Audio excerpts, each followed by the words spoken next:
All right, welcome everyone. Today we're diving into what is a truly pivotal moment for Gemba finance, all based on a workshop from Alexander Lagoshin. And just to be clear, this isn't just about some new tool. Nope. This is about completely rewiring how the company operates so we can hit some seriously ambitious goals. Let's get into it. So right off the bat, the message here cannot be clearer. This quote from a company-wide memo, it's not a suggestion, it's not a pilot program to dip our toes in the water.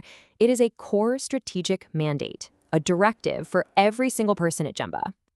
Okay, so here's how we're going to break this down. We're going to start with the why. Why are we even doing this? Then we'll get into the what does this mandate actually mean? And finally, we'll cover the how, the practical skills you can start using literally today. All right, first things first, let's talk about the mission. Because honestly, to get why a tool like Gemini is so crucial, you have to understand the sheer scale of Gemba's ambition for 2026. We are not talking about small, incremental steps here. We are talking about massive, massive leaps. First up, the revenue target for 2026, £10 million. Now, to put that in perspective, in 2025, revenue was $3 million. So yeah, that is a 3x jump in a single year. You just don't achieve that kind of growth by telling everyone to, work harder. It doesn't work that way. And if you thought that was a big number, take a look at this. The 2026 goal for customer funds processed is 4 times billion pounds. That is a 4x jump from the year before. This kind of scale demands a system and it demands a team that can operate on a completely different level of efficiency. So you have to ask the big question, right?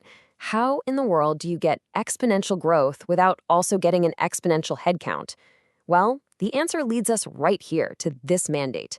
It means we have to fundamentally shift how we all think about our work. And that brings us to the core idea here, Agentic AI. Look, this is not just some chatbot that you ask random questions to. In this context, think of Gemini as a proactive assistant that you can literally delegate tasks to. It's like having an agent that works on your behalf to get stuff done. And this is absolutely key to understanding the philosophy here. The goal isn't about replacing people or cutting costs. It's about elevating what we do. The memo was crystal clear on this. A compliance officer shouldn't spend their entire day just checking boxes. They should be freed up to investigate complex financial crimes. This is about automating the routine stuff to unleash our human potential on the high-value problems. Now I get it, the term AI can sound a little complex, maybe even intimidating, but I want you to think about this as more of an evolution of the tools you're already using, not some sudden scary revolution. Seriously, think about it. You've been using different forms of AI for years. That regression analysis you use in financial modeling, that's AI. The Bayesian spam filtering that keeps your inbox clean, that's AI too. Generative AI like Gemini is simply the next incredibly powerful step on a path you're already walking on. Okay, so that brings us to the really practical part. How do we actually do this?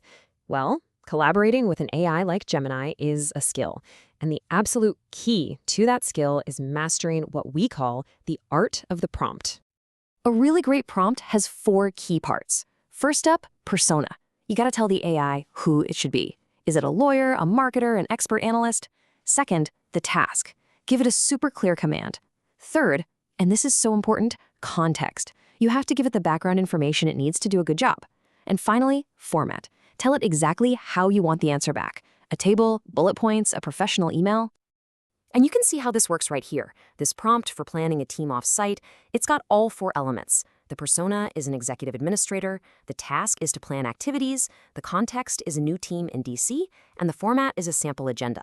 See, when you give a rich, detailed request, you get a rich, detailed response back. All right, let's get even more practical. How does this actually apply to your day-to-day work here at Gemba? Let's walk through some specific playbooks for a few different departments. Let's kick things off with sales.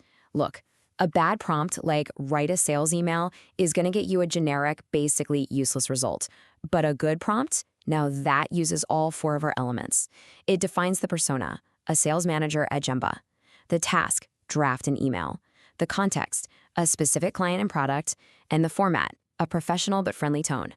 I promise you the difference in the results you get back will be night and day. For our marketing teams getting ready for the big Netherlands expansion, check this out. This is a ready-to-use prompt. It can literally save you hours of brainstorming and give you 3 super targeted options to start with, complete with hashtags. It's a fantastic starting point. Now for compliance, this is an absolute game changer. You can attach a dense, complicated EDD report and ask Gemini, acting as a senior officer, to do that initial heavy lifting. It can surface the most critical points for you, which lets you focus your expertise on the actual investigation and analysis, not just reading for hours on end. And for the legal team, just think about the time you can save on contract reviews. This prompt turns Gemini into a specialist lawyer that can do a first-pass analysis for you. It can flag potential risks and even suggest revised wording, accelerating that whole process dramatically. So, this all leads to the most important part of this whole conversation, your call to action. We have the tools, we have the strategy, now it's all about implementation. It's about building what Alexander Lagoshin calls the invisible bank, a future where our operations are so seamless and so automated that they're basically invisible to our customers. So I want you to really ask yourself this question right now. Don't try to redesign your entire job tomorrow. That's too much. Just start small. Think about it. What is one repetitive, routine task that you do every single week? That's your starting point. That is the very first thing you should delegate. And while you're thinking about that, I'll leave you with this final thought from the memo. Don't try to get the perfect prompt on your first try. That's not the goal. The goal is momentum. Innovation is just moving quickly and trying a lot of things. So now is the time to start trying.